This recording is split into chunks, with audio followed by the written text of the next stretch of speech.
Hi, my name is Saurabh.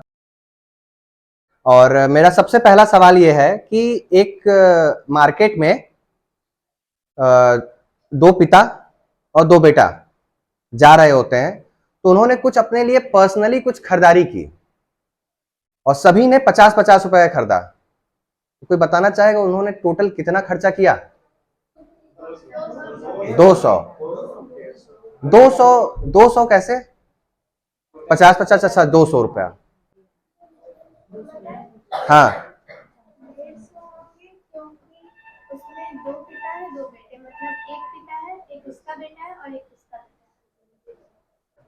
कह सकते हैं दादा है, पापा है और बेटा है। आया समझ में? Give a big hand to her. अच्छा, दूसरा सवाल यह है कि 8 एप्पल्स हैं, 8 सेब हैं, जिनका रंग, आकार, कुछ भी कह लिए सब बराबर है। बस उसमें से कोई एक ऐसा एप्पल है जिसका वेट अधिक है, वजन अधिक है, और आपके पास तराजू है और आपको सिर्फ 2 बार मौका मिलेगा उसमें बैलेंस करके देखने के लिए कि कौन सा ऐसा एप्पल है जिसका वजन अधिक है। आइए इधर आइए, बताइए सबको कैसे।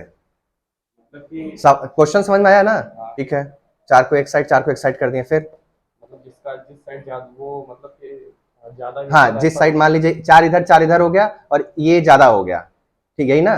फिर क्या करेंगे? मतलब जो ज्यादा वाला वेट होगा वो अपने आप नीचे आ जाएगा। तो ठीक है, मैं मान लीजिए कि राइट साइड वाला जो तराजू का पलड़ा है वो नीचे आ गया। ठीक है, नीचे आ गया। अब ये 4 एप्पल हमारे पास आ गया। अब बताइए अब क्या करें? दोनों को फिर से इक्वल करते हैं। फिर से दोनों को इक्वल कर देते, 2 इधर 2 इधर। जो फिर से भारी वाला मान लेते ये है, नीचे आ गया। अब इन्हीं दोनों में से कोई एक भारी और एक बराबर, कौन सा? इससे करेंगे वेट इसका। 2 ही बार मौका है ना, वेट करने का तो मौका 2 ही बार है। आप आओ, आप समझाओ सबको कैसे।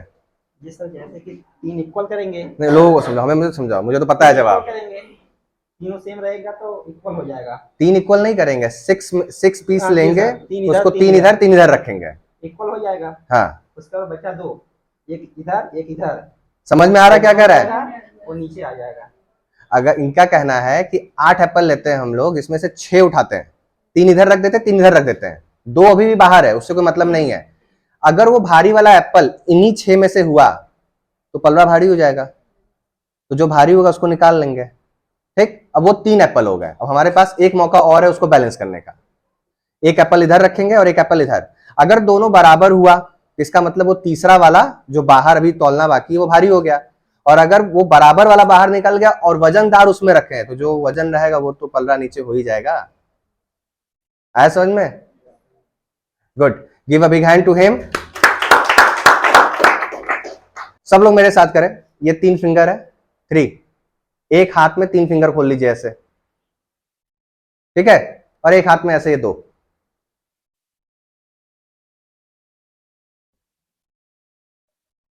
हाँ, हो गया। सबका हो गया? किसी को डाउट है? अब इसको क्विक वाइस वर्सा करना है, ठीक है? ये ऐसे है ना, तब ये ऐसे हो जाएगा और ये ऐसे हो जाएगा, ठीक है?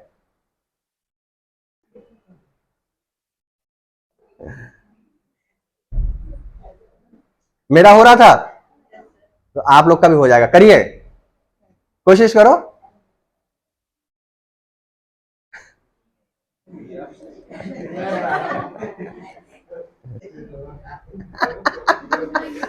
तो सिंपल है ये, देखो, अरे ये ऐसे है, ठीक है?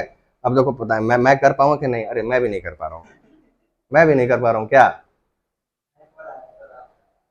हम तो इसको आंख बंद करके कर सकते हैं, दिखाएं? देखो, ये है,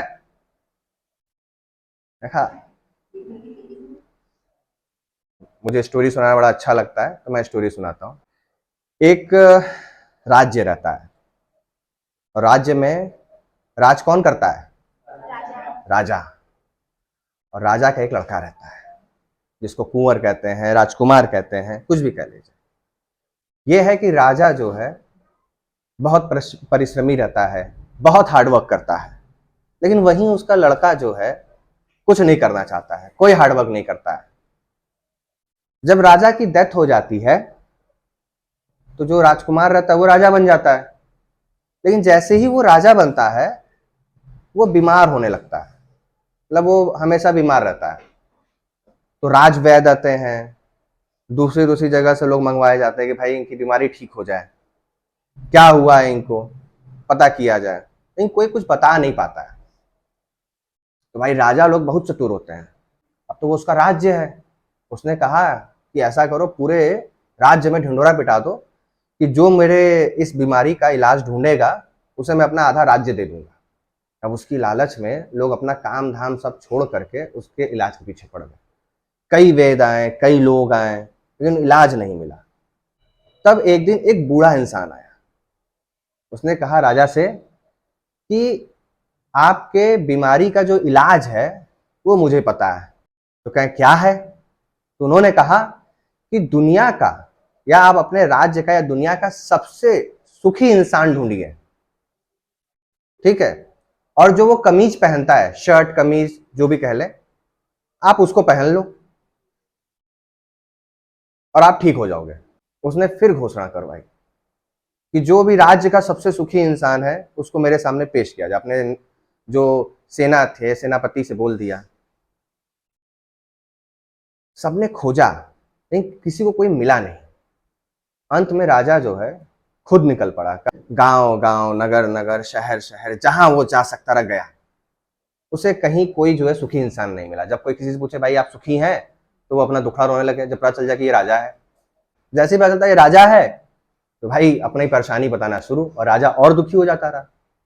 ऐसे ही करते करते कई साल बीत गए और वो ढूंढता रहा पर कोई नहीं मिला।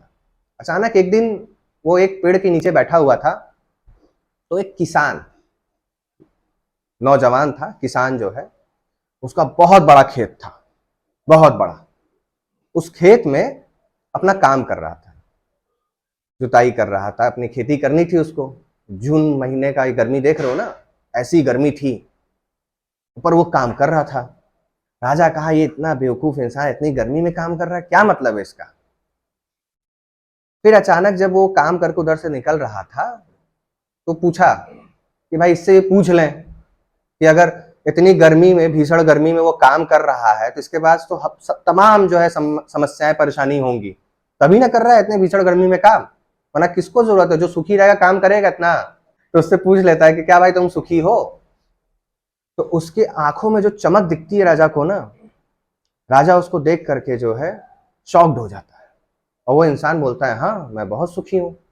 इतना सुनते ही जिस पेड़ से राजा अपनी पीठ टेक लगा करके बैठा हुआ था वो खड़ा हो जाता है, कहता आप सुखी हैं? कहे हाँ। फिर उसके बाद राजा की नजर उसके जो है बदन पे जाती है। अब भाई किसान कमीज पहनते हैं क्या? देखे, राजा ने देखा कि भाई उनका जो बदन है वो तो कमीज है ही नहीं उस पर, उनको कमीज कैसे मांगेंगे। और वो किसान ये कह करके चला जाता है, फिर खेतों में अपने काम करता है। तो राजा भी वहां बैठा बैठा परेशान था कि अरे सुखी इंसान तो मिल गया, उसकी कमीज कैसे अब ले, क्योंकि पास कमीज तो थी नहीं। जब वो धूप में काम कर रहा था ना, तो पसीने की उसके बॉडी पे एक लेयर बन गई, पूरा बॉडी जो है पसीने की लेयर बना दिया। तब राजा को समझ में आया कि इसकी कमीज जो है ये उसका पसीना है।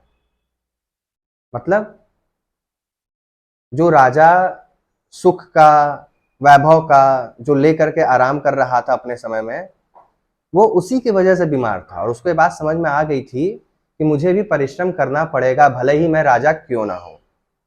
चाहे राजा हो, चाहे प्रजा हो, चाहे आप छोटे हो चाहे बड़े हो, या फिर आपके नजर में जो कोई सक्सेसफुल हो या कोई अनसक्सेसफुल हो, वो सभी मेहनत की है।